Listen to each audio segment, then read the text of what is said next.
My dear students, beta, today we are studying class 10th, chapter 14. Chapter का नाम है probability. Probability की जो डेफिनेशन होती है या जिसको हम एक्सप्लेन करते हैं उसको बोलते हैं हिंदी में किसी भी चीज की होने की संभावना। Means probability is chance of happening something. Definition के अलावा अगर मैं बात करूँ आगे इस चैप्टर को स्टार्ट करूँ तो प्रोबेबिलिटी का जो बेसिक फॉर्मूला होता है, फॉर्मूले के अंदर हमारे पास एक वर्ड होता है सैंपल स्पेस, एक हमारे पास होता है इवेंट, एक हमारे पास होता है फेवरेबल आउटकम्स। आपको इन सभी चीज को समझना जरूरी है। इवेंट का मतलब क्या है कि हम जो भी हम काम करने वाले हैं हम उस काम को इवेंट बोलते हैं। सैंपल स्पेस का मतलब क्या है कि हमारा क्या क्या पॉसिबल आउटकम्स है, हमारा क्या क्या आंसर आ सकता है। और फेवरेबल का मतलब क्या है कि जो हमें चाहिए। एग्जाम्पल दे रहा हूँ, मान लो हमें किसी डाइस को उछालना है, तो डाइस को उछालना हमारा क्या हो गया, इवेंट। सैंपल स्पेस का मतलब क्या है कि हमारा क्या क्या आंसर आ सकता है, 1 2 3 4 5 6। तो ये मेरे पास क्या हो गए, 6 एलिमेंट हो गए किसके अंदर, सैंपल स्पेस में हो गए। और फेवरेबल का मतलब क्या है, जो मुझे चाहिए। सपोज करो मुझे चाहिए ओड नंबर, तो ओड नंबर में क्या क्या आ सकता है, 1 3 और 5। तो ये मेरे पास क्या हो गया, हमारे फेवरेबल आउटकम्स। तो कोई हमें ये कहे प्रोबेबिलिटी बताओ ओड नंबर के आने की, तो मैं क्या कहूंगा कि जो मेरे फेवरेबल आउटकम्स हैं वो ऊपर लिख दो और नीचे क्या लिख दो, टोटल जो कि सैंपल स्पेस में है। एन का मतलब क्या है, नंबर ऑफ एलिमेंट्स। यहाँ पे कितने एलिमेंट है बेटा, 3। यहाँ पे कितने एलिमेंट है बेटा, 6। तो प्रोबेबिलिटी होगी 1/2। तो हमने लिखा probability of odd number that is equals to 1/2। तो प्रोबेबिलिटी का फॉर्मूला हो गया, फॉर्मूला क्या हो गया, नंबर ऑफ फेवरेबल आउटकम्स तो ऊपर आएगा, नीचे आएगा टोटल नंबर ऑफ आउटकम्स। ये हमारा क्या हो गया, प्रोबेबिलिटी का फॉर्मूला हो गया। सारे बच्चे चुपचाप अपनी कॉपी के अंदर नोट करना स्टार्ट करेंगे। जो भी टीचर कॉपी पे करवा रहा है आपको आपके रफ कॉपी में नोट करना है। स्टार्ट करेंगे, सारे बच्चे 1 बाय 1 नोट करना स्टार्ट करें आराम आराम से। मैंने मेरा टारगेट आपको बता दिया है। आज का टारगेट सिर्फ बेसिक का है। कल हमारा टारगेट है एग्जाम्पल्स और कुछ क्वेश्चंस करने का। कल परसों हमारा टारगेट रहेगा एक्सरसाइज को खत्म करने का। बस 2 दिन है प्रोबेबिलिटी के लिए, कल और परसों। जो बच्चा क्लास मिस करेगा वो अपनी जिम्मेवारी खुद लेगा, मैं नहीं हूँ। इतना जरूर है, क्लास में अगर कोई नेटवर्क एरर आ रहा है तो आपको टॉपिक छूट जाता है, तो आपको वीडियो जरूर मिल जाएगी उस टॉपिक को कवर करने के लिए। सर एक बार सैंपल स्पेस दोबारा एक्सप्लेन करना।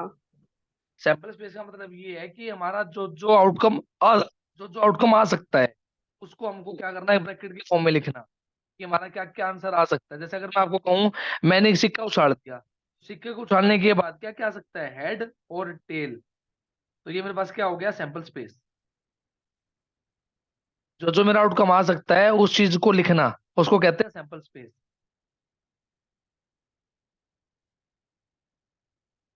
अब हम नेक्स्ट चीज स्टार्ट करते हैं।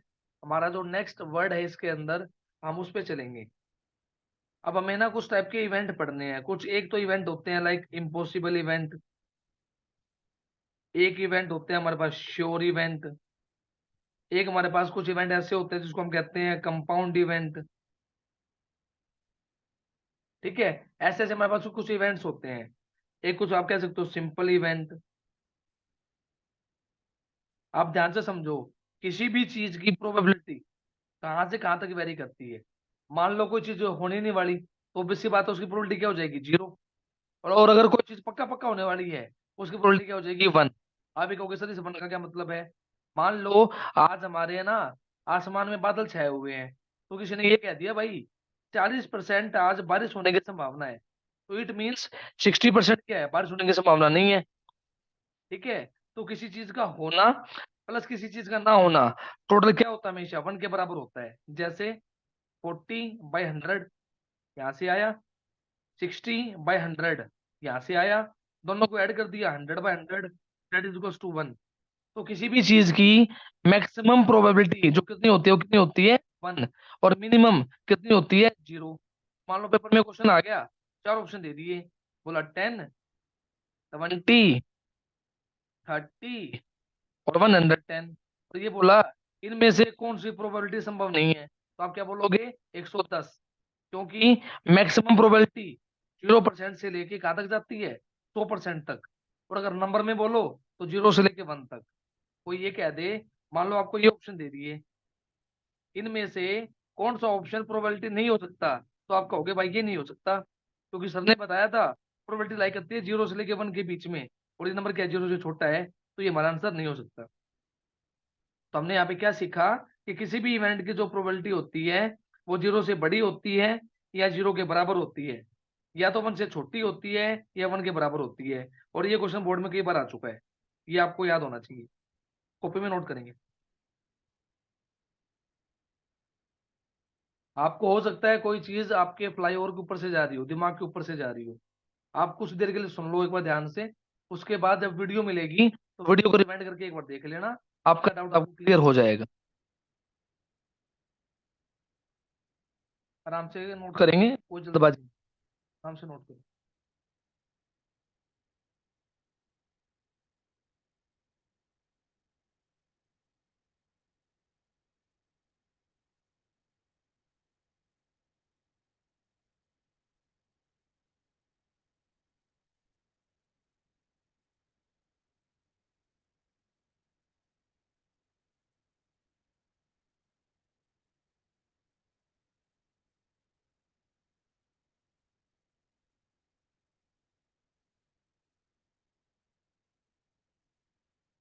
बेटा हिमांशी, आपने ना साइंस वाले बैच में प्रेजेंट डाल रखे, उसको डिलीट करना, आई थिंक बाई मिस्टेक डाल दी होगी आपने।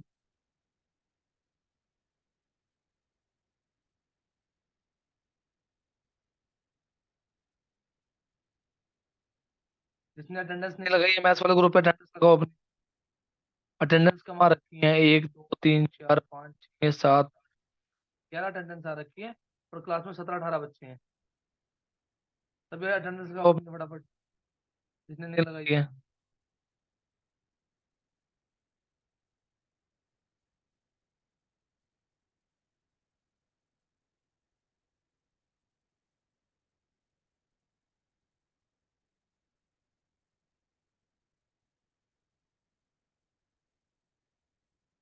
आई होप आपने इतना नोट कर लिया होगा। मैं थोड़ा सा आगे बढ़ता हूँ, और अब हमें क्या सीखने हैं, बाकी इवेंट रह गए थे। जैसे इम्पॉसिबल इवेंट है, जो चीज संभव नहीं है उसकी प्रोबेबिलिटी 0, जो चीज पक्का पक्का होनी है उसकी प्रोबेबिलिटी 1। अब ये सिंपल और कंपाउंड क्या है, ये वैसे तो 11th क्लास में आएंगे, वैसे आपको मैं मोटा मोटा बता देता हूँ। मान लो हमने कोई कोई काम करा, और उसको काम करने के बाद हमारे पास जो आउटकम आ रहा है, अगर उस आउटकम में एक ही नंबर आ रहा है, तो वो इवेंट क्या हो गया हमारे पास, सिंपल हो गया। लेकिन अगर हमारे पास उस आउटकम में एक से ज्यादा आउटकम आ रहे हैं, वो इवेंट कैसा हो गया हमारे पास, कंपाउंड हो गया। एग्जाम्पल दे रहा हूँ, मान लो हमने कोई सिक्का उछाला, तो हमने सिक्का उछाला 2 बार, 2 टाइम्स, तो जो पॉसिबल आउटकम्स है ना वो हो गए HH, HT, TH, TT। ये कैसे आए ये मैं आपको अभी समझाऊंगा 2 मिनट के बाद, मुझे 2 मिनट देना है एक बार, मैं आपको मोटा मोटा समझा रहा हूँ। मैंने कोई को उछाला 2 बार, हमारे पास ये 4 आउटकम आए। किसी ने हमको ये कहा 2 हेड आने की क्या प्रोबेबिलिटी होगी, और ये कैसा इवेंट है, तो 2 हेड में तो क्या आ रहा है, सिर्फ HH आ रहा है, तो हमारे पास एक सिंगल आउटकम आ रहा है, तो ये हमारे पास क्या हो गया, सिंपल इवेंट। बट किसी ने हमको ये बोला कि एट मोस्ट 1 हेड, ये कैसा इवेंट है, सिंपल है कि कंपाउंड है। तो अब मैंने आपको 9th क्लास में पढ़ा रखा है, और जिसको मैंने नहीं पढ़ा रखा उसने कहीं और पढ़ रखा होगा, कि एट मोस्ट का मतलब होता है ज्यादा से ज्यादा। ज्यादा से ज्यादा का मतलब क्या हो गया, एक हेड भी आ सकता है और 0 भी आ सकता है, तो 0 का मतलब क्या हो गया, डबल टेन। और इसका मतलब क्या हो गया, HH और HT। तो हमारे पास कितने आउटकम आ रहे हैं, 3 आउटकम आ रहे हैं। इट मीन्स ये कैसा इवेंट है, कंपाउंड इवेंट है, क्योंकि इसके अंदर जो फेवरेबल आउटकम्स है वो 1 2 3 है। तभी हम जब करके बताएंगे क्या सभी को, मोटा मोटा कंपाउंड और सिंपल समझ में आ गई बात। नहीं सर। लाडले, अगर आपको कोई चीज समझ में नहीं आती है तो आप नीचे क्या करोगे, चैट पे, एक चैट के साइड में है ना एक रिएक्शन है, आप उस रिएक्शन पे जाओगे और थम्स डाउन मार दोगे। ध्यान तो सभी, दोबारा से समझा रहा हूँ। मान लो मैंने एक डाइस उछाड़ा, तो डाइस को उछालने के बाद मेरे पास ये 6 नंबर आए, 1 2 3 4 5 6। मैंने बोला 6 का आना सिंपल इवेंट है कि कंपाउंड इवेंट है, 6 नंबर में जो 6 आएगा वो तो एक ही बार आएगा ना, तो मेरे पास जो आया आंसर आया वो 6 आया। एक ही इवेंट आ रहा है ना, मतलब एक ही नंबर आ रहा है, इट मीन्स ये कैसा इवेंट है, सिंपल इवेंट है। लेकिन मैंने ये बोला कि ओड नंबर आने की क्या क्या प्रोबेबिलिटी होगी, और ये कैसा इवेंट है। तो इन केसेस में ओड नंबर, एक दो तीन, तीन ओड नंबर आ रहे हैं, तो तीन हमारे पास मेंबर आ रहे हैं ना, कि एक मेंबर आ रहा है। तो ये कैसा इवेंट हो गया, ये कंपाउंड इवेंट हो गया। इसके अंदर जो आउटकम है ना वो एक से ज्यादा है। हाँ जी, मोटा मोटा क्लियर हो गया दोबारा से कुलदीप, या जिसको भी डाउट था उसको क्लियर हो गया दोबारा से। चलो वेरी गुड। अब मैं आपको आपके कंसेप्ट पे ले आता हूँ। आपका कंसेप्ट क्या है? आपका कंसेप्ट ये है कि आपको क्या करना है, कुछ बेसिक नॉलेज होनी चाहिए। लाइक हमने कोई कॉइन उछाड़ा तो क्या आउटकम आ सकता है, एक डाइस उछाड़ा तो क्या आउटकम आ सकता है, फलाना दिखड़ा जो भी है। तो सबसे पहले हम ना कॉइन से स्टार्ट करते हैं। मैंने अगर कॉइन को उछाड़ा एक टाइम, सिंगल टाइम, तो आप सभी को पता है कि हमारे पास क्या आ सकता है, या तो हेड या टेल। मैंने लिख दिया एच कोमा टी। अगर मैंने बोला कि मैंने कॉइन को उछाला दो बार, टू टाइम्स, तो मेरे पास क्या क्या आ सकता है। सपोज करो मेरे पास पहले क्या आ गया, हेड आ गया। तो जब मैंने दोबारा उछाला तो मेरे पास क्या आएगा, या तो हेड आएगा या टेल आएगा।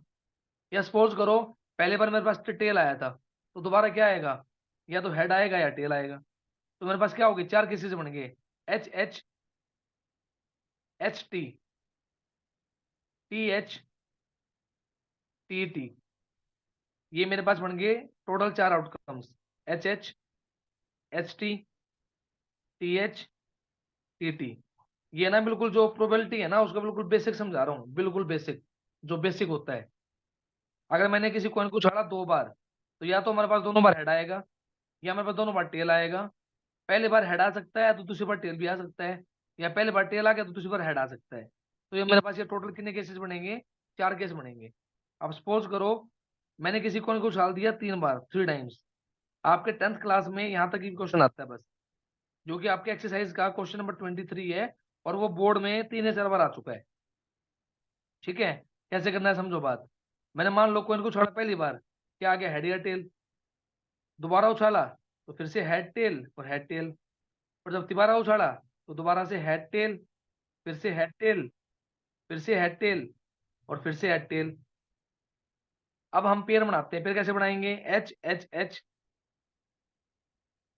H H T, H T H, H T, H T T. अब नीचे टेल पे आ जाओ, T H H, T H T, T T H, T T T. तो इस तरह मेरे पास टोटल जो पेयर बनेंगे वो पेयर बनेंगे आठ। अगर मैंने किसी कोई को कितनी बार जूस उछाड़ा है, तीन बार। तो ये आपको पेयर बनाने आने चाहिए, ताकि आपका पेपर में क्वेश्चन गलत ना हो। अपनी अपनी कॉपी में पर नोट कर लो।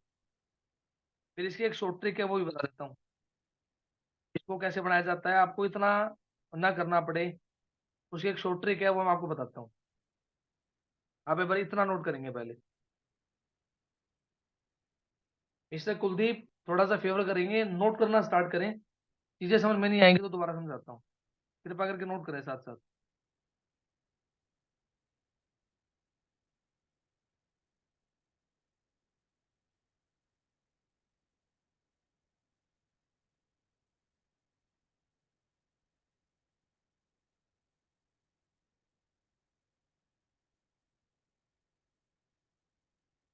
मिस्टर कुलदीप, मैंने सिर्फ इतना समझाया आपको बेटा, कि अगर आप किसी कॉइन को एक बार उछालते हो तो हेड या टेल आ सकता है कुछ भी। अगर आपने उसी कॉइन को दो बार उछाला तो आपके चार आउटकम्स आ सकते हैं। मान लो एक कॉइन ये रहा और एक कॉइन ये रहा। मान लो दोनों पे हेड आ जाए, पहला केस। मान लो दोनों पे टेल आ जाए, दूसरा केस।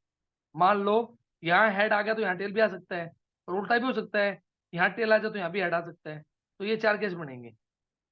और इसी तरह जब आपने उसको उछाला तीन बार, तो ये आठ केस बनेंगे। तो आठ केस को बनाने की ट्रिक है, एक ट्रिक क्या है, कि जो आपके आउटकम्स हैं दो बार, H H, H T, T H, T T, आप इनको क्या करो, दो बार कॉपी कर लो, शायद एक बार बगल में, एक बार बगल में। कॉपी कर लिया दो बार, पहले चार के आगे एच लगा दो, और अगले चार के आगे टी लगा दो। आपके टोटल आठ पेयर बन जाएंगे, आपको ज्यादा भड़क नहीं लेनी पड़ेगी। ये हमारी शॉर्ट ट्रिक है आठ पेयर को बनाने की।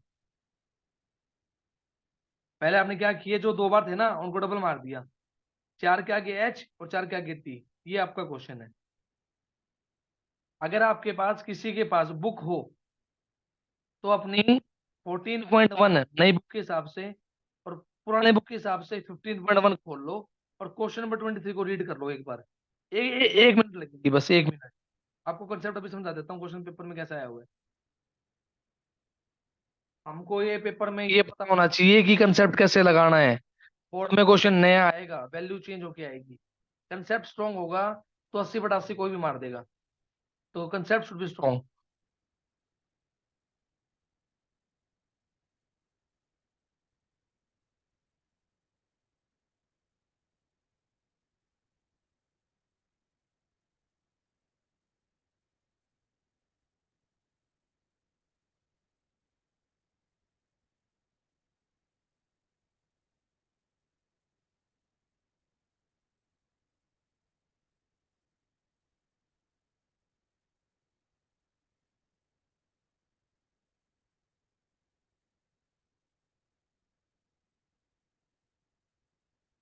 आई होप सभी ने क्वेश्चन पढ़ लिया होगा। क्वेश्चन में है ना बात करी गई है हनीफ के बारे में। कोई हनीफ को पर्सन दे रखा है।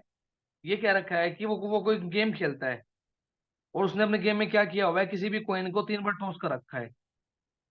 तो उसमें एक कंडीशन गिवन है कि वो जीतेगा तभी जब उसका तीनों बार क्या आएगा, सेम रिजल्ट। इससे हम क्या समझते हैं, या तो हमारे पास तीनों हेड आएंगे या मेरे पास तीनों टेल आएंगे, वो तभी जीतेगा, अदरवाइज वो हार जाएगा। तो सीधी सी बात है, टोटल आउटकम्स 8, जीतने की प्रोबेबिलिटी 2, तुम्हारा आंसर हो गया 1/4। और अगर वो पूछे हारने की प्रोबेबिलिटी, तो हारने के पेयर कितने हैं, 6, टोटल पेयर 8, हमारा आंसर आ गया 3/4। ये हमारी प्रोबेबिलिटी है। अगर हमें कंसेप्ट आता होगा ना तो क्वेश्चन हमारा बनेगा ही बनेगा। Probability is very easy. लेकिन अगर हमारा कंसेप्ट वीक होगा तो हम क्वेश्चन को नहीं बना सकते। तो क्या सभी को एनसीईआरटी का क्वेश्चन नंबर 23 क्लियर है? तो क्या सभी बच्चों को एनसीईआरटी का क्वेश्चन नंबर 23 क्लियर है? अपनी अपनी बुक में एक बार पहले क्वेश्चन पढ़ लो। जैसे मुझे क्वेश्चन की डेफिनेशन याद है कि क्वेश्चन में क्या पूछा गया है और उसको कैसे समझाना है। मैं एक बार दोबारा रिपीट कर रहा हूँ। क्वेश्चन में ये बोल रखा है कि हमने कोई गेम खेलना है और उस गेम के अंदर हमें किसी कॉइन को उछालना है 3 बार। तो हमें ये पता होना चाहिए कि टोटल आउटकम्स कितने आएंगे, 8 आएंगे। और हमें ये गिवन है कि अगर तीनों बार सेम रिजल्ट आता है तो वो जीत जाएगा। या तो तीनों एच आने चाहिए या तीनों टी आने चाहिए, वो जब भी जीतेगा। तो जीतने की प्रोबेबिलिटी होगी 2/8 और हारने की होगी 6/8। बस। तो जिसको समझ में नहीं आया, जैसे प्राची और कुलदीप ने हाथ उठाया था, तो आपको क्वेश्चन को ऐसे समझना है कि टोटल आउटकम्स कितने हैं, हमको कितने चाहिए, जो चाहिए वो ऊपर नीचे टोटल। आगे answer. Kuldeep and Prachi clear दोनों को? धन्यवाद, आपका बहुत बहुत धन्यवाद। तो बस मैंने आपको इसी वजह से क्लास में कनेक्ट किया था। ये थोड़ा मोटा हमारा क्या है, बेसिक है। इसके अलावा कुछ कार्ड्स के क्वेश्चन आएंगे, ठीक है, कुछ क्वेश्चन डाइस के आएंगे, कुछ क्वेश्चन बैक्स के आएंगे। तो जैसा क्वेश्चन जब आएगा ना, मैं आपके लिए अच्छे से नोट्स तैयार रखूंगा, आपको अच्छे से समझाऊंगा। समझाने की गारंटी मेरी है, कॉपी बनाना आपकी गारंटी है। अगर जिसका काम मेरे पास नहीं आया, मैं आपसे माफी माफी चाहूंगा। आपको मैं उसी टाइम ग्रुप से हटा दिया करूंगा और मैं पेरेंट्स के बोलने के बाद भी ग्रुप में ऐड नहीं करूंगा। मैं आप सभी को क्लियर बता देता हूँ। आप मैसेज को इग्नोर करते हो, थम्स अप नहीं करते हो। मैंने आपको बोला गुड मॉर्निंग में थम्स अप किया करो। आता को आता, तो को नहीं आता, इग्नोर करो, कोई बात नहीं। 1 या 2 दिन के बाद जो बात नहीं मानेगा उसको मैं ग्रुप से हटाऊंगा। मैं किसी को अलाउ नहीं करूंगा ग्रुप के अंदर। गुड मॉर्निंग पे जब आना चाहिए तो आना चाहिए, बस एक रूल रूल बना दिया। गुड नाइट पे आना चाहिए तो आना चाहिए। टीचर ने काम भेज दिया तो काम आना चाहिए। इसमें मेरा कोई भी पेरेंट मना नहीं करेगा कि आप बच्चों को संस्कार नहीं सिखा रहे। अगर आप बच्चों को संस्कार सिखाऊंगा तो आप सीखोगे। मैंने सुबह मैसेज डाला गुड मॉर्निंग का, आपको मैंने ये बोल दिया ग्रुप बंद है, आप इसको थम्स अप कर दो। मुझे ये पता लग जाएगा, मुझे इस बच्चे ने गुड मॉर्निंग बोल दिया, मतलब ये बच्चा अच्छा है, इस बच्चे के अंदर संस्कार है, इसके अंदर मैनर्स हैं। तो आई रिक्वेस्ट एवरीवन, अच्छे से पढ़ोगे रोज का रोज। कल का हमारा टारगेट ये है कि मैं आपको, जब आप सुबह उठोगे, आपको मैं नोट्स भेज दूंगा। जब तक शाम को क्लास आती है, क्लास आएगी 6:30 बजे, 6:30 बजे से पहले वो नोट्स 1 पेज या 2 पेज का मुझे करके सेंड कर दोगे। उसके बाद हम अपना क्लास में पढ़ना स्टार्ट कर देंगे। हम सबसे पहले पढ़ेंगे एग्जाम्पल्स, एग्जाम्पल्स के बाद हमारे पढ़ेंगे हम एक्सरसाइज। तो आई होप आप सभी को मोटा मोटा समझ में आ गया होगा, बाकी हम कल क्लास में समझ लेंगे। अभी कोई लेफ्ट नहीं करेगा। अनुपमा और ध्रुव एंड दीक्षा, जो भी हमने थोड़ा मोटा आपको बेसिक से पढ़ाया, क्लियर? ज्यादा नहीं पूछ रहा मैं, मोटा मोटा आ गया वो, बाकी मैं कल खींच लूंगा पकड़ के। और आ हिमांशी, गया सर। ऋषिका, बेटा बोलना नहीं होता, क्लास रिकॉर्ड हो रही है, थम्स अप करना होता है बस। हिमांशी, हिमांशु और ऋषिका, काजल, कीर्ति, कुलदीप, लक्ष्य, महक, निवेश, प्राची, वंदित और वंदना। चलो बेटा, thank you very much for this class. मिलते हैं कल शाम को 6:30 बजे। Till then take care, bye. Bye sir.